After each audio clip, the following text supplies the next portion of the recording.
നമ്മുടെ പെണ്ണിക്കുട്ടനെ ഇവിടെ കാര്യമായിട്ടുള്ള നക്കൽ പരിപാടിയിലാണ്. ആശാന്റെ ആദ്യത്തെ നക്കൽ കണ്ടപ്പോൾ എനിക്ക് അപാകതകളൊന്നും തോന്നിയില്ല. പിന്നെ കണ്ടപ്പോഴത്തേക്കും എന്തോ എവിടെയോ തകരാറുള്ള പോലെ കേട്ടോ. ആശാൻ ആ ബേസ്ബോൾ ബാറ്റാണ് ഈ നക്കി തുടച്ച് വൃത്തിയാക്കുന്നതും. എന്ത് കണ്ടിട്ടാന്ന് എനിക്കറിയത്തില്ല. സത്യം പറഞ്ഞാൽ ഈ ബണ്ണിക്കുട്ടന്റെ സ്വഭാവം എനിക്ക് നിർവചിക്കാനേ പോലും പറ്റുന്നില്ല കേട്ടോ. മൾട്ടി പേഴ്സണാലിറ്റി ഡിസോർഡർ എന്നൊക്കെ കേട്ടല്ലേ, അതേക്കെ പോലത്തെ ഒരു ഐറ്റമാണ്. ചില നേരം ഭയങ്കര ടെററായിരിക്കും, തൊരപ്പനെയൊക്കെ പിടിച്ചുകൊണ്ടിട്ട് മാസൊക്കെ കാണിക്കും.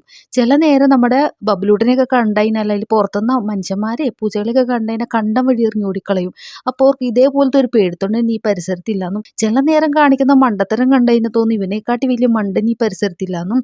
ഇപ്പോഴുള്ള ഈ ബേസ്ബോൾ ബാറ്റിനോടുള്ള പ്രണയം എന്താണെന്ന് എനിക്ക് പറയാനേ പറ്റുന്നില്ല. എന്തായാലും ബണ്ണിക്കുട്ടനല്ലേ, ഇതെല്ലാം ഇലപ്പുറം കാണേണ്ട ഒരു വട്ടം.